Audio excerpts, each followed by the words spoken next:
स्वागत है, स्वागतम वो महाभागा। हे गोपियों, आज हमारा स्वागत है। लेकिन स्वागत करने के बाद गोविंद ने पुनः कहा, अरे गोपियों, तुम अर्धरात्रि के समय यहाँ अकेली इस निर्जन वन में क्यों चली आई? हे देवियों, यदि तुम्हारे पति को पता चल गया, तुम्हारे सास ससुर को पता चल गया, तो तुम्हें घर से बाहर निकाल देंगे।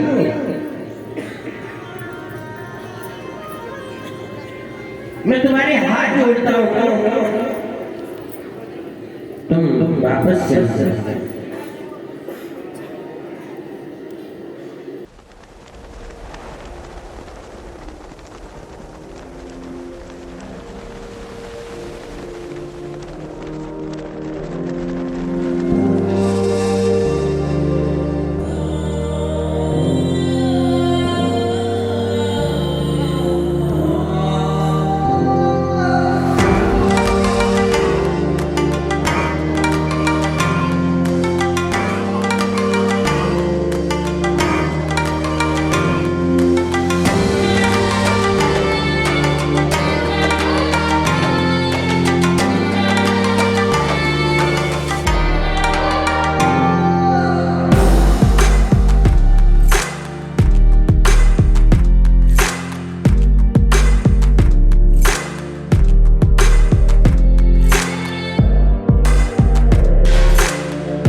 अनुसुईया ने भगवान ब्रह्मा विष्णु और महेश तीनों को 6 महीने के बालक बना दिया। ये पतिव्रत धर्म की गाथा है। ये देवियों के पतिव्रत धर्म बहुत बड़ी शक्ति होती है। लेकिन और गोपियों ने कहा, गोविंद रोते रोते प्रभु आप कहते हो वापस जाए,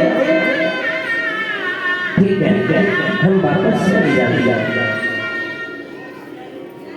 लेकिन एक बात हमारी भी सोचो, केवल एक छोटी सी बात हमारी सुन लो। फिर यदि आप कहोगे कि वापस जाओ तो हम वापस चली जाएंगे। मेरे गोविंद बोले, तुम क्या कहना चाहती हो? गोपियों ने कहा, एक सखी अपने पति की बहुत सेवा करती है, इतनी सेवा करती है कि जब तक पतिदेव भोजन नहीं करते हैं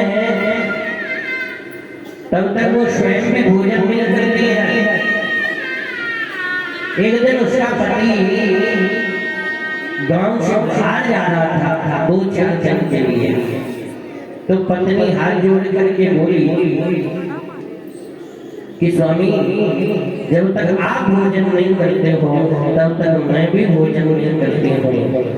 आप जब बाहर चले जाओगे तो मुझे कैसे पता चलेगा कि आपने कुछ खाया है या नहीं खाया है? तो पति ने कहा तुम ऐसा करना, मेरे जाने के बाद मिट्टी की मूर्ति बना, मिट्टी की प्रतिमा बना और उसी को अपना पति मान करके तुम उसकी सेवा करना। अब तो पति के जाने के बाद उसने मिट्टी की एक मूर्ति बनाई और वो गोपी उस मिट्टी की मूर्ति की पति की पूजा करने लगे। 2-3 दिन बहुत सुंदर ढंग से वो गोपी पूजा करती है। एक दिन वो सती अपने पति की पूजा में लगी हुई थी और जब पति की पूजा वो सती कर रही थी, उसी समय उसका वास्तविक पति आ जाता है। गोपियां बोली कन्हैया, अब कृपा करके हमें ये बताइए, उस वास्तविक पति ने आकर के दरवाजा बजाया। अब ये बताइए कि उस गोपी को क्या करना चाहिए, क्योंकि जिसकी पूजा कर रही है वो भी पति है। यदि उसकी पूजा छोड़ करके बीच में वो दरवाजा खोलने के लिए आती है तो उसको पाप, और नहीं आती है तो वास्तविक पति द्वार पर खड़ा है तो पाप लगता है। ये गोविंद, अब कृपा करके आप बताइए कि उस गोपी को क्या करना चाहिए? बीच में उस पति की पूजा छोड़नी चाहिए या नहीं छोड़नी चाहिए? गोविंद कहने लगे, गोपियों सच बताऊं तो जब वास्तविक पति आ गया तो उसे खड़े होकर के दरवाजा खोल देना चाहिए।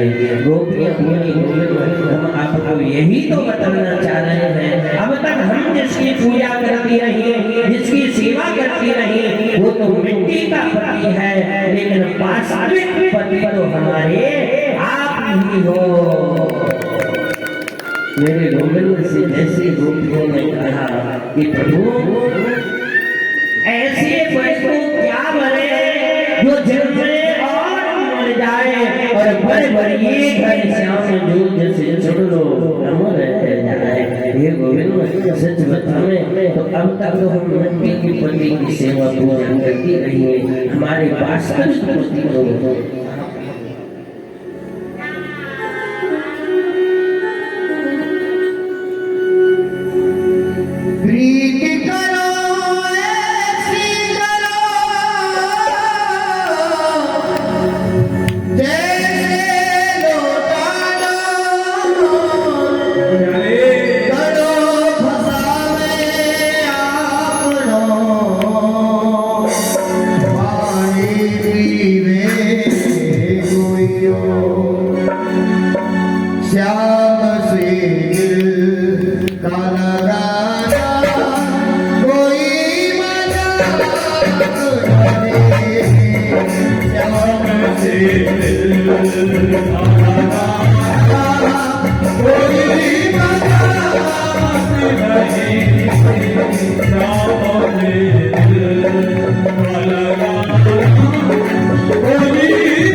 कोई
एक बार परम से कहिए राधे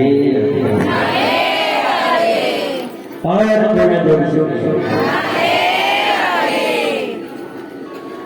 जब भगवान ने गोपियों को कहा कि गोपियों क्या वास्तविक पति आ गया है तो दरवाजा खोल देना चाहिए। गोपियां बोले प्रभु हम भी तो आपको यही कहना चाहते हैं कि हमारी वास्तविक पति तो आप ही हैं। मेरे प्रभु आज गोपियों से कहने लगे मेरे गोपियों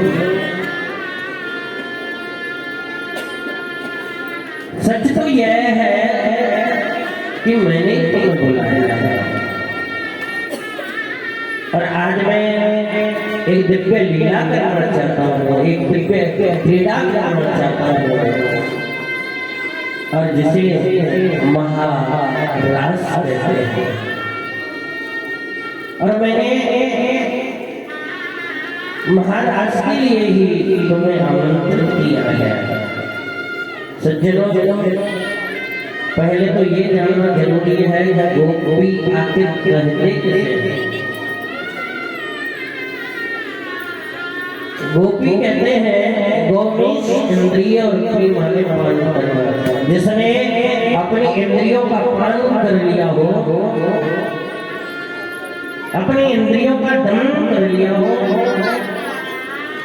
उसी गोपी कहते हैं। जहाँ वासना जिसके जीवन से नष्ट हो गई हो उसे गोपी कहते हैं। जिसके जीवन में विकार नहीं है उसे गोपी कहते हैं। जो विकारों से रहित है, जो विकारों से परे है उसे गोपी कहा जाता है।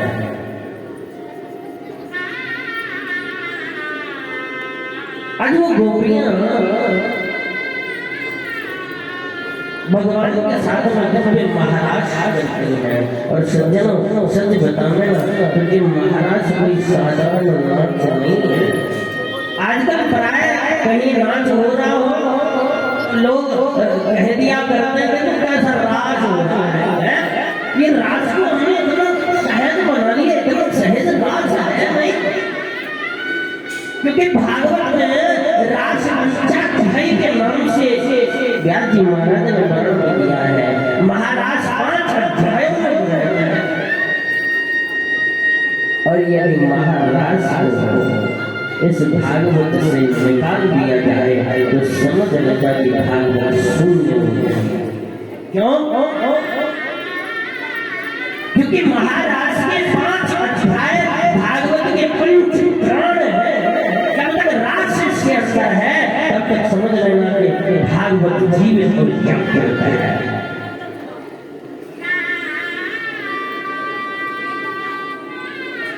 सुखदेव जी महाराज राजा परीक्षित से कहते हैं कि ये कोई साधारण नृत्य नहीं है, ये कोई साधारण नाच नहीं है।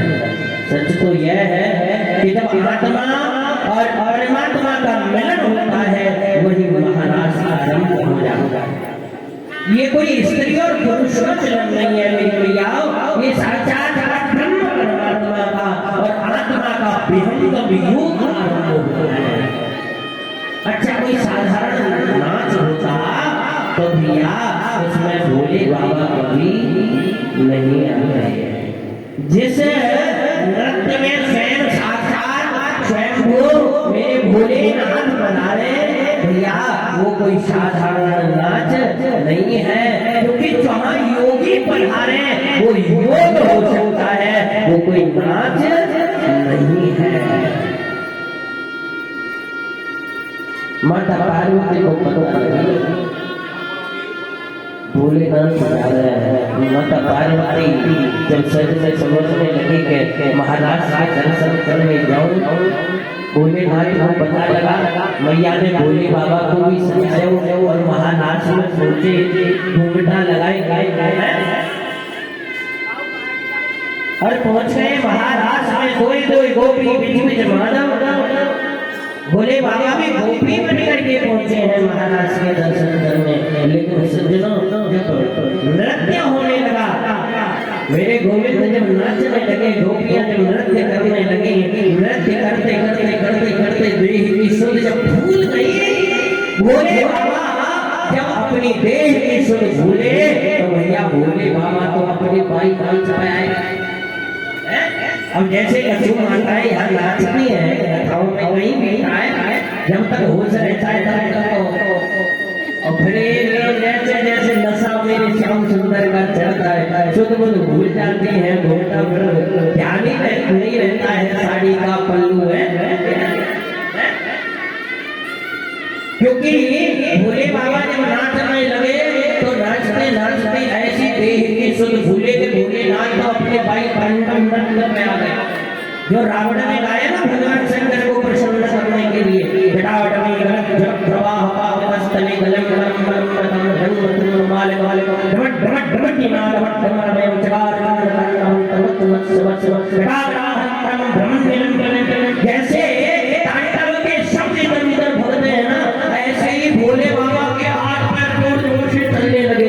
और जब भोले बाबा नाचे तो गले की माला हाथ में उलझ गई और जोर से झटका लगा तो माला टूट गई और मोती बिखर गए, साड़ी को पल्लू हो गए,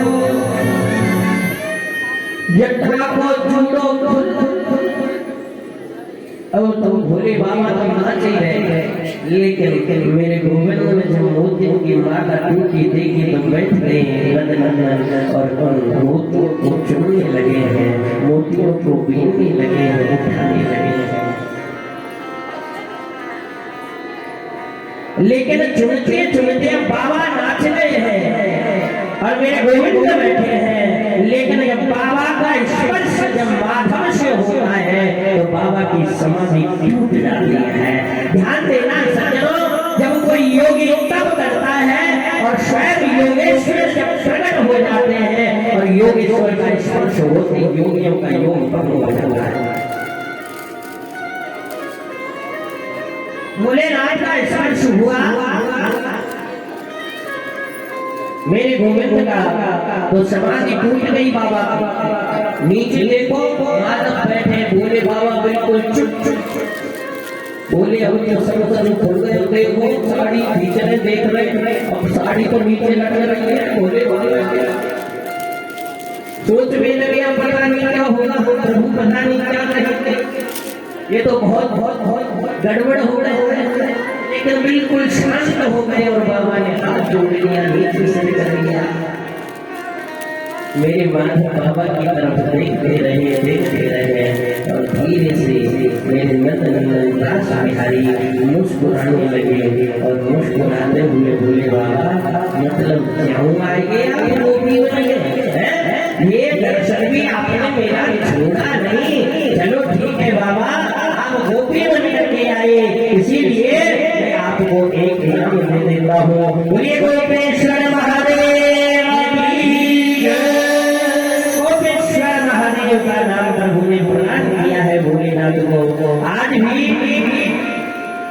ब्रज में भैया महाराज होता है, तब से महाराज आरंभ हुआ, आज भी महाराज होता है, आज भी गोपेश्वर ब्रज वृंदावन में भक्तों को दर्शन देते हैं भैया और मनोकामना पूर्ण करते हैं। एक बार प्रेम से कहिए बिना कहीं कहने और जोर से। अच्छा कुछ तो ऐसे बैठे घुटनों को पकड़ के टेंशन में, या जब तक कथा में बैठो चिंता को त्याग दो, अपने ध्यान को प्रभु की कथा में लगाओ और एक बार जोर से राधे राधे गाओ। तो सज्जनों सच बता मेरे माधव नित्य महाराज ब्रज में करने लगे। जब रोज महाराज होने लगा तो गोपियों को अभिमान हो जाता है। तो एक दिन मेरे गोविंद गोपियों को छोड़ करके भी चले जाते हैं, तब गोपी गीत का गान करती हैं।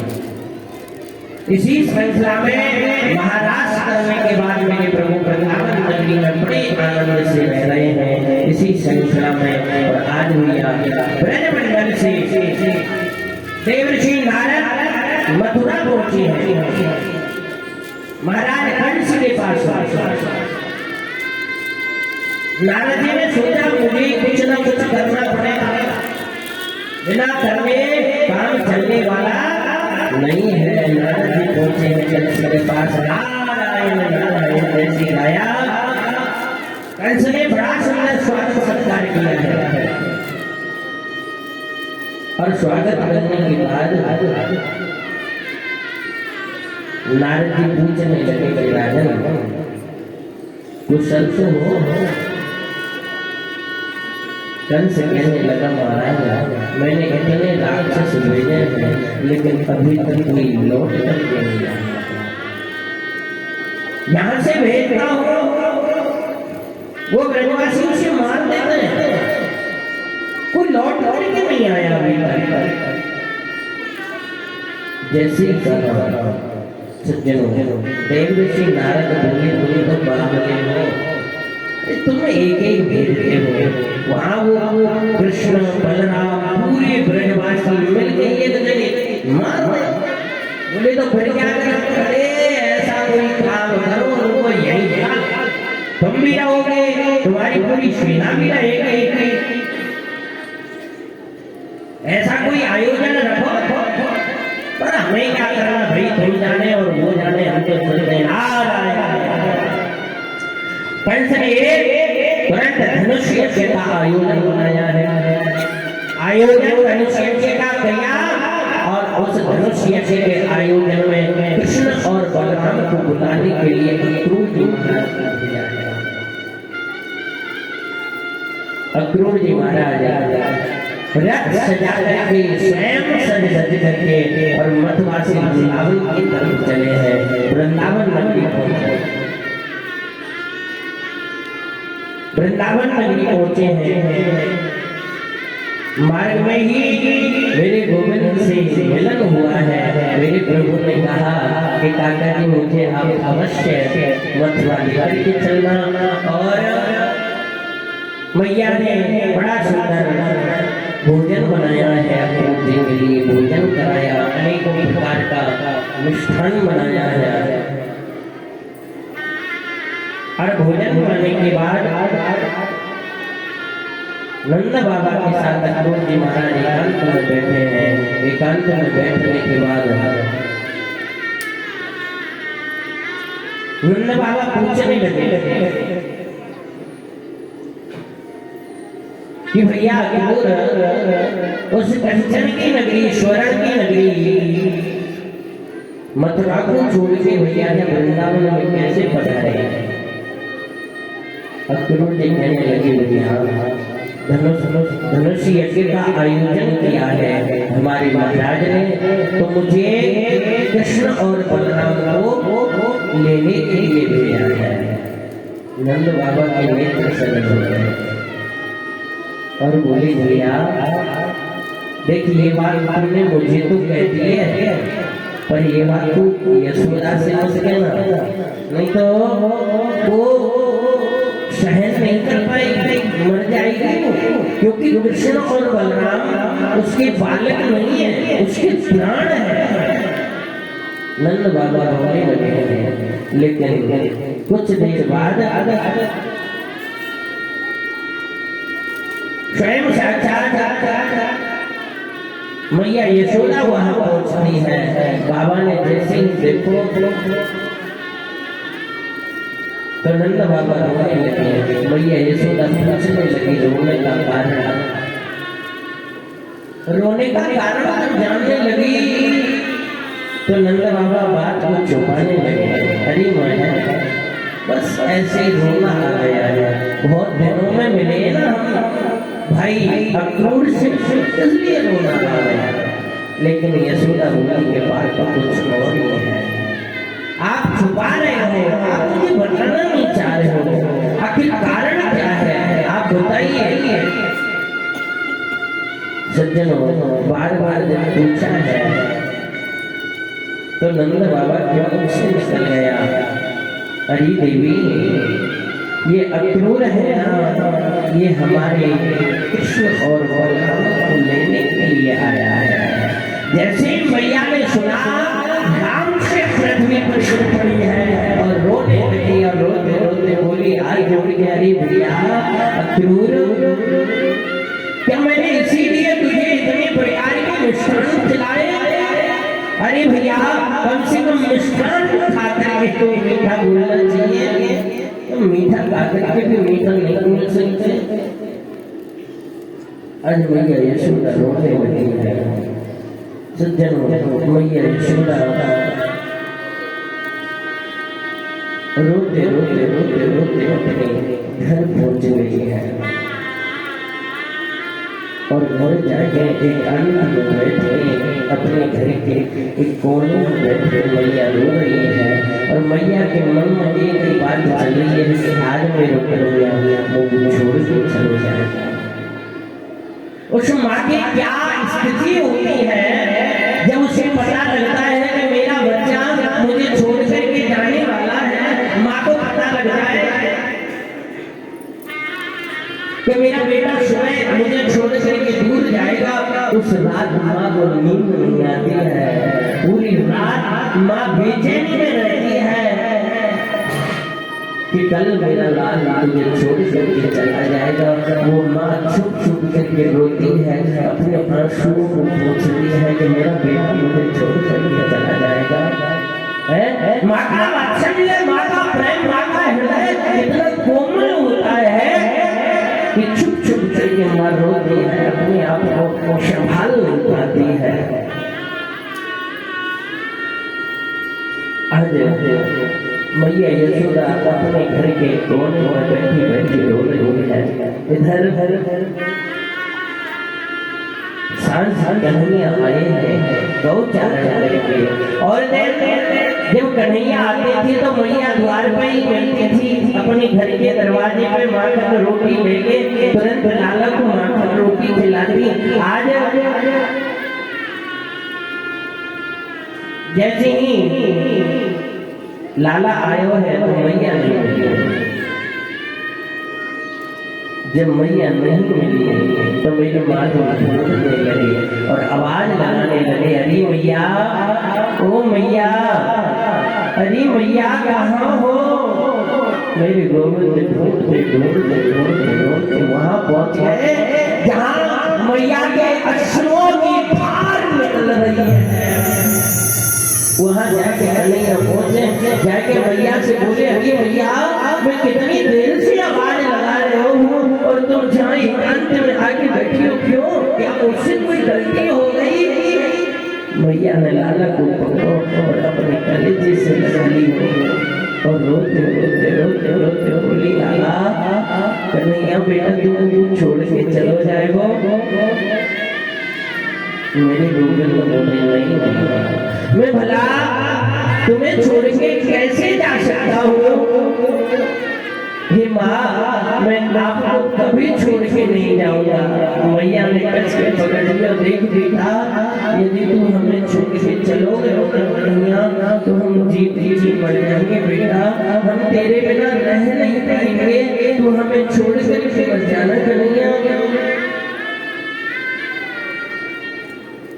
आज मेरे गोविंद माँ की उस ममता को देख देख के रोने लगे।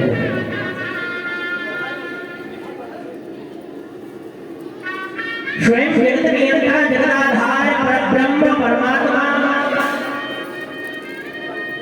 जिसकी विरह में बड़े बड़े योगी रुदन करते हैं, आज वो स्वयं योगी योगेश्वर माँ की ममता के आगे मचमच लगा है और रुदन करने लगा है, रोने लगा है। प्रभु रोने लगे।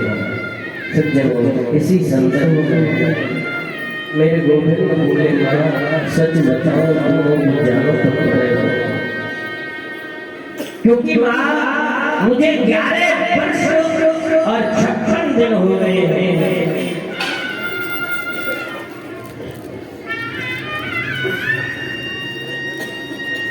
मेरी मैया देवकी और बाबा वसुदेव से जेलों के अंदर बड़े दुख पा रहे हैं, बड़े कष्ट पा रहे हैं। हे माँ, मुझे जाने की आज्ञा दीजिए। माँ ने कष्ट पकड़ लिया ऐसी कौन माँ होगी जो बेटा जाने की रहे और माँ कहते कि मुझे छोड़ करके चला जा। क्या कोई है ऐसी माँ जो उसका बेटा उसको बोले कि मैं माँ तुम्हें छोड़ करके जाना चाहता हूँ और माँ के आंख से निकल जाए तो मुझे छोड़ के चला जा। एक बेटा अपनी माँ को वृद्धाश्रम में छोड़ देता है, माँ से कहता है माँ तू चिंता मत करना, मुझे समय नहीं मिलता है, मैं बहुत व्यस्त रहता हूँ। हे माँ इस वृद्धाश्रम में आप बहुत मैं कैसे रुकाया, आप बिल्कुल चिंता मत करना, आराम से रहना। माँ सोच रही है कि मैंने ऐसा नहीं किया, मैंने दुख पाए कष्ट पाए लेकिन तुझे किसी को नहीं सौंपा। गीले में सोई सूखे में तुझे सुलाया, इतना लाड़ प्यार करके रखा, आज वही मेरा माँ को वृद्धाश्रम छोड़ देता है। माँ रोने लगी है, तड़पने लगी है, लेकिन बेटे से कहती है ठीक है बेटा तू बहुत व्यस्त रहता है, ऐसा डर लाड़ मुझे तो वृद्धाश्रम छोड़। और माँ के कहने पर बेटा की इच्छा है माँ को वृद्धाश्रम छोड़ने की, लेकिन माँ कहती है यदि मेरे बेटे मेरे लाडले यदि तू इसमें खुश है तो मैं वृद्धाश्रम कर लूंगी। तू खुश रहना मेरे लाडले, तुझे कोई परेशानी नहीं होनी चाहिए, तुझे कोई तकलीफ नहीं होनी चाहिए। और वृद्धाश्रम माँ को छोड़ देता है। दुर्भाग्य है ऐसे बेटे का जो जीते जी अपनी माँ को वृद्धाश्रम में छोड़ दे, लेकिन वृद्धाश्रम में छोड़ने के बाद भी माँ ने फोन लगाया वृद्धाश्रम से अपने बेटे को, अरे बेटा मेरा स्वास्थ्य बहुत खराब है और मैं तुझसे मिलना चाहती हूँ, तू कब आएगा? बेटा कहता है माँ मैं शाम को आऊंगा, जरूर आपसे मिलूंगा, शाम को आता हूँ। लेकिन वो माँ वृद्धाश्रम में बैठी बैठी प्रसन्न हो रही है और सबसे कह रही है, जो भी वृद्धाश्रम में आता है सबसे कह रही है आज शाम को मेरा बेटा आएगा, आज शाम को मेरा लड़का आएगा। लेकिन सांझ हुई, जैसे जैसे सांझ होती है वैसे वैसे उस के जीवन की सांझ होती चली जाती है, लेकिन उसका लाडला नहीं आया। सब बोलते हैं आप कह रहे थे आपका लाला आया नहीं, आपका बेटा आया नहीं। वो माँ रोते रोते बोली फिर भी वो माँ है जो कहती है कि हाँ वो व्यस्त होगा इसलिए नहीं आया, उसके पास समय नहीं होगा इसलिए नहीं आया, कल कल जरूर आएगा। लेकिन मेरी माता दूसरे दिन हो गया तो भी बेटा नहीं आया। माँ ने फिर फोन लगाया, अरे बेटा तू आया नहीं, माँ मैं भूल गया, कल आऊंगा। लेकिन वो बेटा वृद्धाश्रम नहीं पहुंचता है और माँ के प्राण निकल जाते हैं। ऐसे बेटे को चुल्लू भर पानी में डूब के मर जाना चाहिए जिस माँ ने 9 महीने अपने उदर में रखा और उसको मृत्यु से जड़ करके जन्म दिया, और वो बेटा अपनी माँ बाप को वृद्धाश्रम में छोड़ दे। ऐसे बेटे को जीने नहीं देता।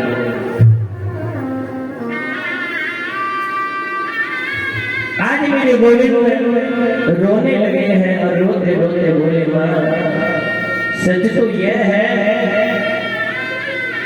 जिस प्रकार से कोई इनके पुत्र का पालन पोषण कौआ करता है, परंतु माँ जब वो बड़ा हो जाता है तो वो अपने वंश में जाकर के मिल जाता है। ऐसा ही मेरा स्वभाव है मैया, मैं कुछ जानो लेकिन मैया बहुत लाड़ करती है, प्यार करती है, दुलार करती है। कन्हैया मैया की बाहों से छूट जाते हैं और चल देते हैं। पूरी ब्रज नगरी रोने लगी है, पूरे ब्रजवासी रोने लगे हैं। प्रीत करो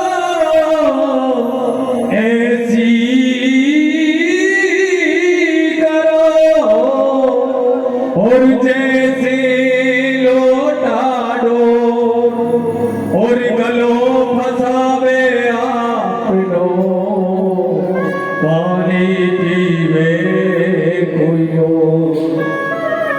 इधर भगवान कृष्ण जा रहे हैं, ब्रज के सारे गोप ग्वाल रोने लगे और माया सुंदर रोने लगी, कहने लगी कन्हैया और इस प्रेम की नगरी को मेरे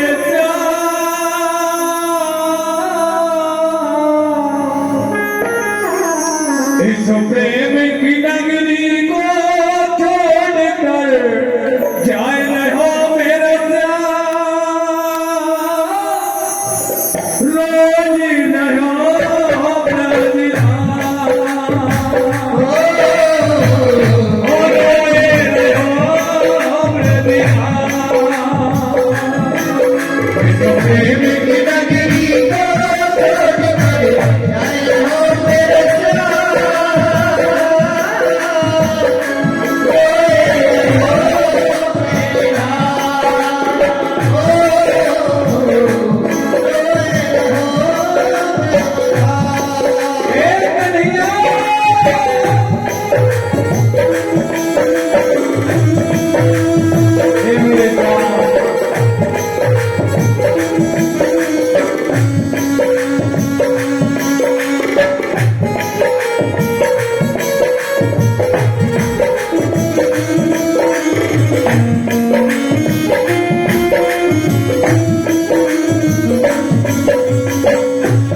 और खुद की गोपी लगी कन्हैया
ब्रजमंडल को छोड़ करके